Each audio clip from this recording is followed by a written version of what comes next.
thanks to everyone. Is that the camera? That's the camera, yeah. So we don't record the Q&A, so don't feel intimidated. So thanks very much for everyone for coming to this off-term event of the Jurisprudence discussion group. We're really happy to have Christopher Kutz from UC Berkeley Faculty of Law. Well, Chris works in different areas of moral, legal, and political philosophy, especially in the philosophy of criminal law.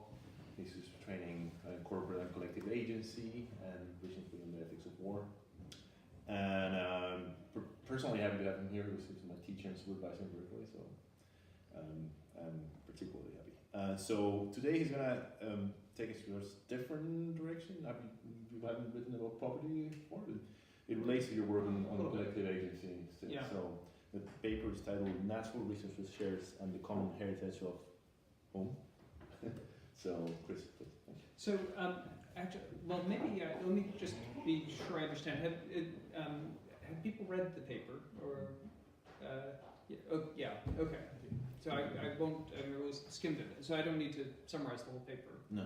Okay. So thank you. This is wonderful to be here. It's always a pleasure to be in Oxford, and it's especially nice to be hosted by you. This paper, as I say in the prefatory note, it came out of a volume that was responding to Leif Weiner's book, Blood Oil, which is everybody familiar with that book? Or no, it's a very good book. It's worth reading. Weiner makes in the book. It's a large book, but it boils down to quite a simple argument, which is that a system essentially that allows the Saudi elite to sell oil on the world market is a system that encourages terrorism, exploitation, various forms of internal corruption. It's not just directed at Saudi Arabia, but it's directed at, his argument is directed at any state where the people of the country do not enjoy, through democratic means, control over their resources, control over natural resources, because in any country in which people can be rewarded by appropriating resources, there are then massive incentives for corruption, power games, external adventurism, and so on. So his goal is to use market mechanisms, namely the consumer boycott in the by purchaser nations, to move all resource states towards essentially a Norwegian model. Or I guess perhaps a Chilean model might be a good example, a Chilean mineral rights model, in which countries can only export their natural resources if there are systems in place to ensure some form of democratic accountability for those resources.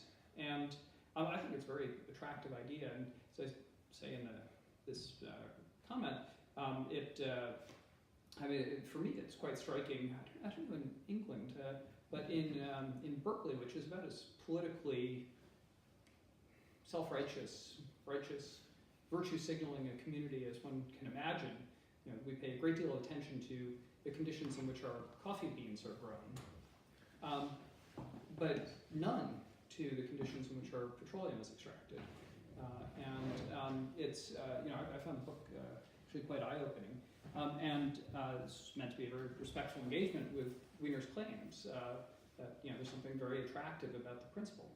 But it moved me to think more broadly about the question of natural resources, and it moved me away from, I guess, a position I'd already been hesitant about, which is the position of sort of simple philosophical cosmopolitanism, which is to say that the default position for natural resources of the earth should be the common heritage of mankind, that all resources, whether under national territory or international territory, should be their value should be distributed on a per capita basis globally.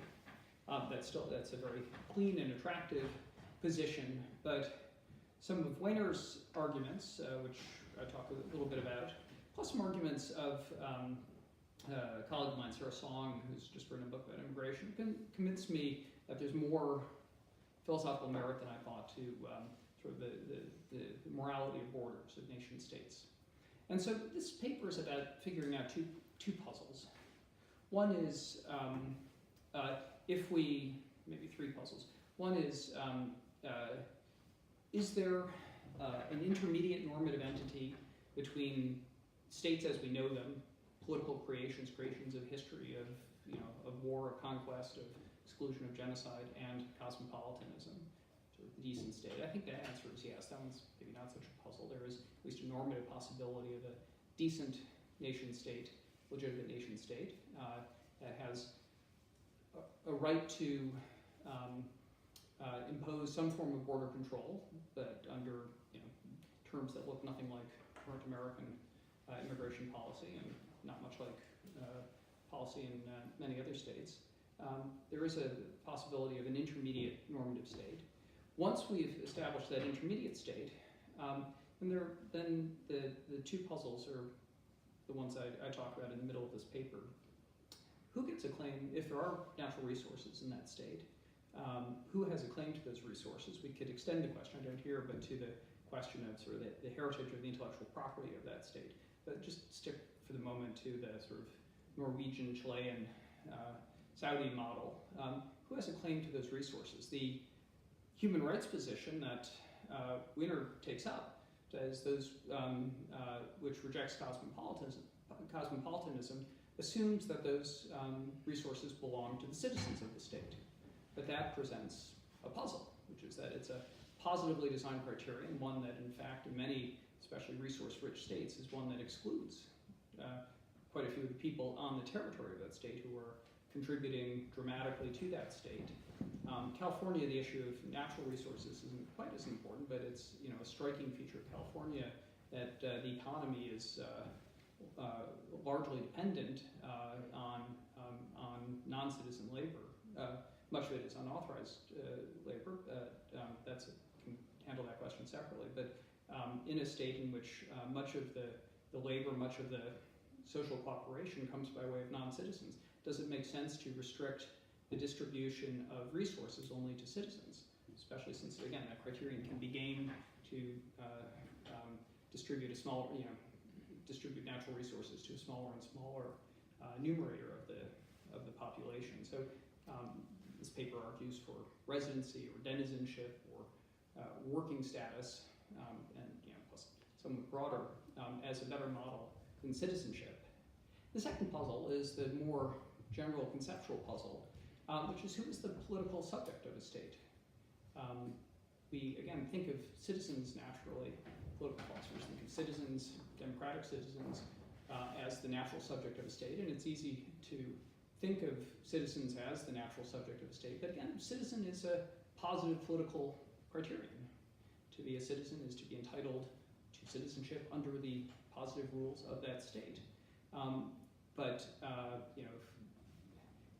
don't have to be a state of nature theorist to think that the legitimacy of a state has to depend on more than the decisions by those who are already in a positive position to enact the rules of that state.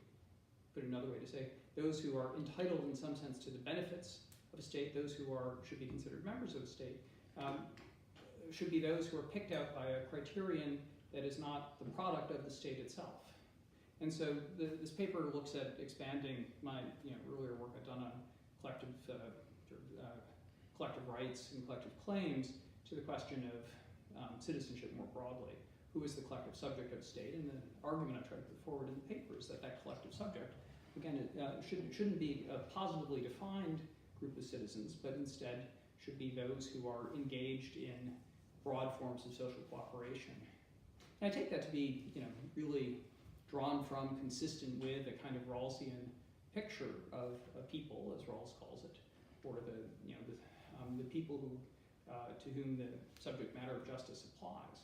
But it tries to preserve a bit of a distance between that idea of the people, those engaged in cooperation, probably without some of, I think, what Rawls, were still alive, would no longer adhere to as much either, which is the sort of the cultural unity of the people.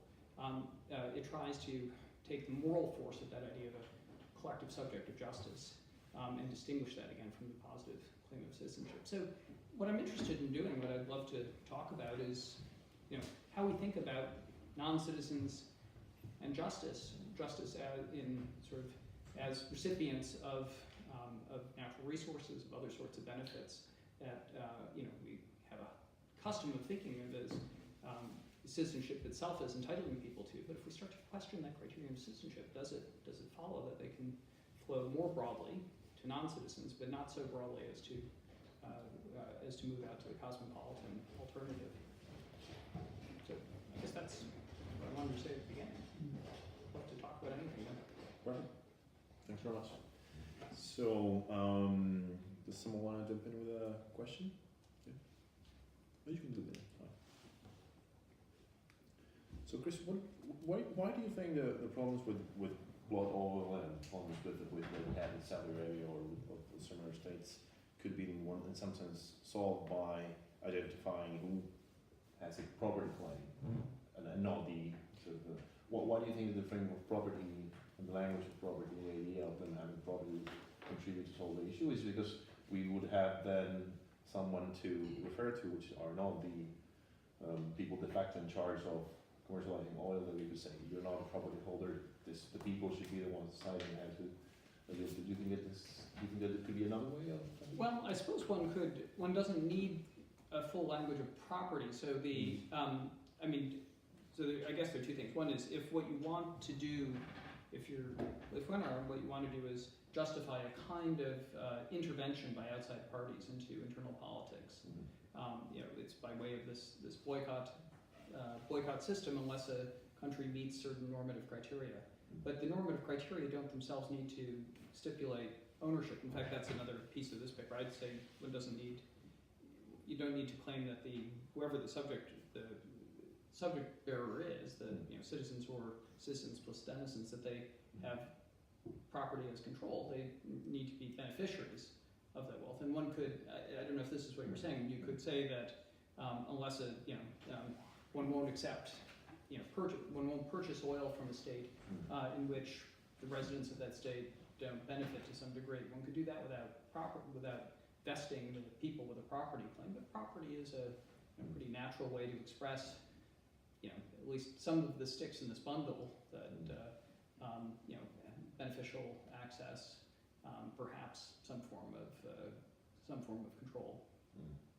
So I guess property seems like a natural reason. I'm curious what your concern is, that it invests, that property itself is a sort of a positive social construct, and so why build that into into a kind of pre-political frame? Exactly. And if there's no natural right to property, and property is somehow conventional, and the conventions of the state sort of give the evil people the one in charge of controlling resources, that would be that's property in the state or something that would entail confusion or something like that. Yeah, I think neither I nor Wiener is committed to the idea that there's a natural right to property. I think we both. I reject it. I think he rejects it too. He's pretty fully utilitarian. So property just ends up being the label for discussing this socially constructed bundle of powers. But what matters is the argument establishing that residents have a right to benefit from these resources, and in his view, have a right to control it. No. And do you think that if you follow the argument that strong claim that every sort of course of action relates to natural resources in a given country, or to be justified by reference to the benefits that they provide to the people who ought to have them? Yes. A prima facie claim for those resources. They could also have imposed obligations on, say, non-tyrannical states or something like the UK or the US. They would be justified. Yes. Probably more generally. Yeah. Well, the U.S. Would be under a moral duty is under a moral duty to revise its property system, which accords only in the U.S. Probably you know this. I think it may be one of the only countries in the world in which subsoil rights belong to the private landholder. I mean, it adopts the old common law principles. I think all through Great Britain and the Commonwealth, I think that's been revised. I believe that subsoil rights and civil law countries, I believe also subsoil rights belong to the state as a whole. So the U.S. position would I think need to be revised. You need some form of compensation since people are people are purchasing land with those mineral rights in place. Yeah, exactly. somewhat dependent. But there are a lot of resources in the United States that are in public lands.